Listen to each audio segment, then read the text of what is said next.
नमस्कार दोस्तों आज की इस वीडियो में अपन कोविड-19 के जो मरीज हैं उनके लिए प्रोनिंग के बारे में बात करने वाले हैं। प्रोनिंग सिस्टम के बारे में जो कि ऑक्सीजन लेवल बढ़ाने में बहुत ही मददगार साबित हो रही है। इसके बारे में जो राजस्थान चिकित्सा शिक्षा विभाग द्वारा एक ऑफिशियल आदेश भी जारी किया गया है, उसके बारे में आपको यहाँ पे बताऊँगा।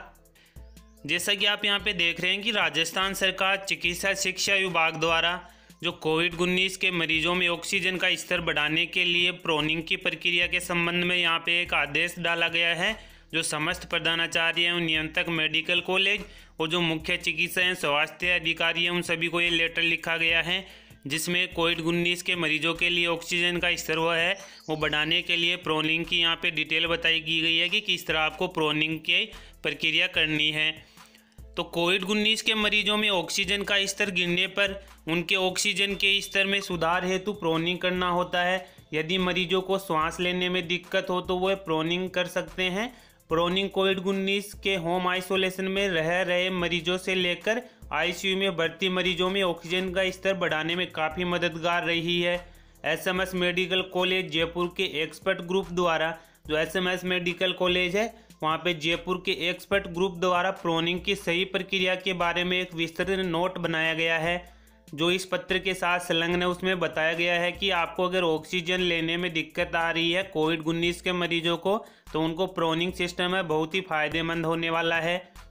सभी उपरोक्त प्रक्रिया का व्यापक प्रचार प्रसार मेडिकल कॉलेज, जिला चिकित्सालयों में एवं अन्य सभी मेडिकल स्टाफ के माध्यम से आमजन में करना सुनिश्चित करें। संलग्न उपरोक्तानुसार तो कोविड-19 की जो प्रोनिंग प्रक्रिया है उसके बारे में आपको यहाँ पे बताऊंगा कि किस तरह आप प्रोनिंग कर सकते हैं। तो प्रोनिंग से होगा कोविड मरीजों के वेंटिलेशन में सुधार। जब ऑक्सीजन का स्तर 94 से नीचे आ जाए, यानी कि 94 से नीचे ऑक्सीजन का स्तर आ जाए, तो होम आइसोलेशन में रहते हुए कोविड-19 के मरीजों को प्रोनिंग करनी चाहिए। प्रोनिंग की यह स्थिति वेंटिलेशन में सुधार करके मरीज की जान बचा सकती है। कोविड-19 मरीजों जो होम आइसोलेशन में हैं उन्हें सांस लेने में अगर तकलीफ हो रही है तो देश में कोविड-19 मरीजों की संख्या तेज़ी से बढ़ रही है। यदि मरीज को सांस लेने में दिक्कत हो तो वह प्रोनिंग का तरीका अपना सकते हैं। होम आइसोलेशन में रहने वाले मरीजों के लिए प्रोनिंग काफ़ी मददगार है। इससे आईसीयू में रहने वाले मरीजों में अच्छे नतीजे देखने को मिले हैं। तो जिन मरीजों को सांस लेने में परेशानी हो रही है वो घर में रहकर इलाज कर रहे हैं, उनके लिए प्रोनिंग के तरीके सुझाए गए हैं।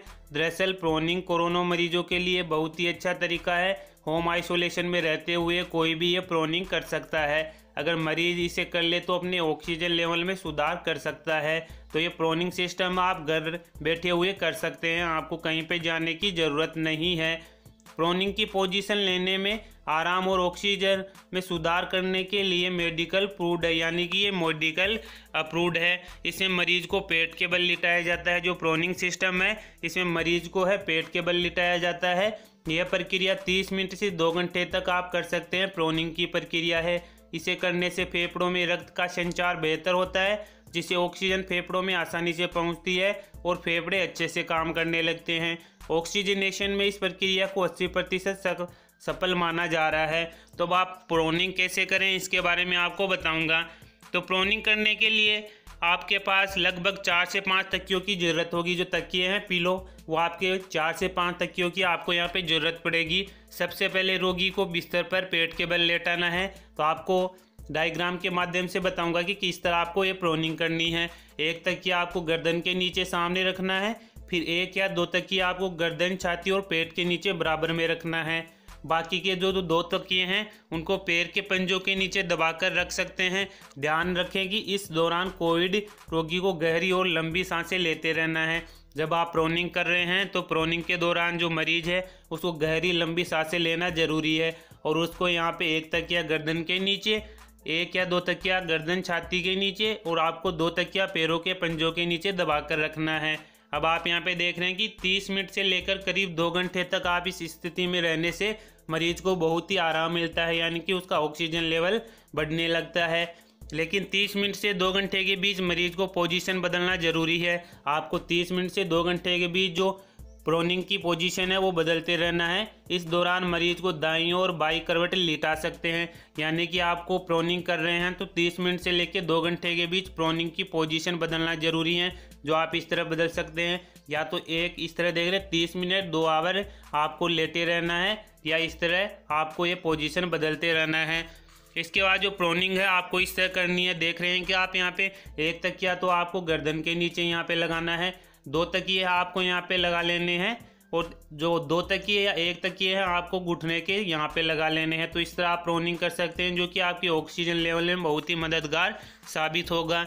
और आपको प्रोनिंग करते समय इन बातों का ध्यान रखना है, और प्रोनिंग किनको नहीं करनी है वो भी यहाँ पे बताया गया है राजस्थान शिक्षा विभाग चिकित्सा विभाग द्वारा। तो खाने के तुरंत बाद प्रोनिंग करने से बचे, यानी कि आपने खाना खा लिया है तो खाने के तुरंत बाद आपको प्रोनिंग नहीं करनी है। प्रोनिंग इसे 16 घंटों तक रोजाना कई चक्रों में कर सकते हैं, इससे बहुत आराम मिलेगा। आप 24 घंटे में 16 घंटे तक रोजाना कई चक्रों में कर सकते हैं, बीच बीच में गैप देके। इस प्रक्रिया को करते समय घाव और चोट का भी आपको ध्यान रखना है। दबाव क्षेत्रों को बदलने और आराम देने के लिए तकियों को आप एडजस्ट कर सकते हैं अपने अनुसार। और प्रोनिंग आपको कब नहीं करनी, तो जो गर्भावस्था में महिला का प्रोनिंग करने से बचना चाहिए। जो गर्भावस्था महिला है उनको प्रोनिंग नहीं करना चाहिए। गंभीर जो कार्डियक है हृदय रोग की स्थिति में प्रोनिंग से बचना चाहिए। यदि स्पाइन से जुड़ी कोई परेशानी हो या फिर पेल्विक फ्रैक्चर हो तो भी आपको प्रोनिंग करने से नुकसान हो सकता है। और भोजन करने के तुरंत बाद आपको प्रोनिंग की प्रक्रिया से बचना है, यानी कि भोजन करने के तुरंत बाद आपको प्रोनिंग नहीं करनी है। तो दोस्तों इस तरह आपको जो प्रोनिंग सिस्टम है वो घर बैठे आप होम आइसोलेशन में अपने अनुसार कर सकते हैं। इसमें आपको ओनली तकियों की ज़रूरत पड़ेगी।